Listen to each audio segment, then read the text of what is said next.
And story. एक चरवाया था जो अपनी माँ के साथ गांव में रहता था। वो गांव में रोज भेड़ चराने जाता था। रोज की तरह आज भी चरवाया भेड़ चराने जंगल में गया। चरवाया को किसी भी प्रकार की मन में चिंता न थी। चरवाया हर समय मस्ती करता रहता, कुछ न कुछ शैतानी करता ही रहता। चरवाया ने सोचा फिर आज किसी न किसी प्रकार की मजाक करते हैं, थोड़ा मूड ठीक हो जाएगा। बचाओ बचाओ बचाओ बचाओ, कोई है बचाओ। लोगों ने सुना और आवाज की तरफ दौड़ पड़े। पहुंच कर बोले, क्या हुआ बेटा, क्यों चिल्ला रहे हो, क्या हुआ? मैं तो मजाक कर रहा था, कैसे दौड़े भागे आए तुम, तुम्हारी सांसें भी फूल रही है, इतने तेज कैसे दौड़े तुम? आज तो मस्ती करके मजा ही आ गया। तुम्हारे लिए भला ये हंसने की बात है क्या? तुम्हें पता है हम कितने चिंतित हुए, तुम्हारे लिए एक ही सांस में खेत से यहाँ दौड़ कर आए हैं और तुम्हें मजाक सूझ रही है। सुनो भाई की बातों की और ध्यान मत दो, लगता है ये पागल है, मस्ती मजाक करता रहता है। चलो वापस चलते हैं, इसकी बातों में आकर समय बर्बाद नहीं करे, चलो खेत में चलते हैं, हमने फालतू में ही अपना समय बर्बाद किया। गाँव वाले वापस चले गए। वो रोजाना सोचता रहता था कि भेड़े चराना भी कितना उबाऊ काम है, इसलिए वह खुद के मनोरंजन के लिए नए नए तरीके ढूंढता रहता था। गांव के लोगों में भेड़िया का डर फैलाना आजकल उसका नया नया शौक था।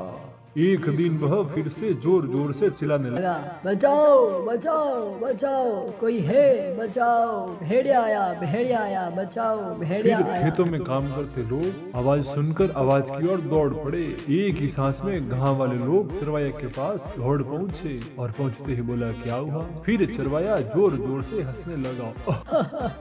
ओ,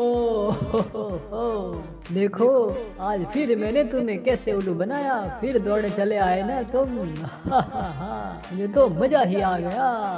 गांव के लोग भी कितने भोले हैं, मजाक भी नहीं समझते। फिर गांव वाले लोग गुस्सा होकर चले गए। लोगों ने कहा, अब की बार भले यहाँ से कैसी भी आवाज आएगी तो फिर भी हम यहाँ नहीं आएंगे। चलो भाई चलते हैं वापस खेतों में। गांव वाले लोगों ने बहुत गुस्सा किया और फिर वहाँ से चल पड़े अपने खेतों की ओर। उसने 2-3 बार और ऐसा मजाक किया पर गांव वाले लोगों ने ध्यान नहीं दिया। उसके बार बार ऐसी मजाक करने से खेतों में काम कर रहे लोग परेशान हो गए थे। थोड़े दिन बाद फिर आवाज आई, बचाओ बचाओ, भेड़िया आया बचाओ बचाओ, भेड़िया आया। पर इस बार किसी ने ध्यान न दिया कि इसकी तो आदत बढ़ गई है परेशान करने की, आज इसकी ओर ध्यान ही नहीं देंगे। चलो भाई काम करते रहो। उधर वो चरवाया चलाता रहा, बचाओ बचाओ, कोई है बचाओ, भेड़िया आया। लोग काम करते रहे पर किसी ने ध्यान ही नहीं दिया। उधर वो चरवाया चिल्लाता रहा, बचाओ बचाओ, पर किसी ने ध्यान ही नहीं दिया। वास्तव में होने जैसी घटना की आवाज सुनकर गांव वाले खेतों में काम कर रहे लोग चरवाए के पास पहुंचे। तब तक भेड़िया ने भेड़ों के झुंड पर हमला कर दिया था। गांव वालों को आता देख भेड़िया भाग गया। चरवाया पेड़ की डाल पर बैठा था जो कि डर से कांप रहा था। उसने किसी तरह अपनी जान तो बचा ली पर अपनी भेड़ों की जान से हाथ धो बैठा। गांव के लोगों ने उसे पेड़ से उतारा और उसके घर ले गए। उसे अपनी गलती का एहसास हो चुका था। सुनो भाई, मुझे मेरी गलती का एहसास हो चुका है। मेरे बार बार मजाक करने पर गांव वालों ने मेरी ओर ध्यान ही नहीं दिया, वरना आज मुझे इतना नुकसान नहीं होता। गांव वाले बोले, काश इसको अपनी गलती समझ तो आई।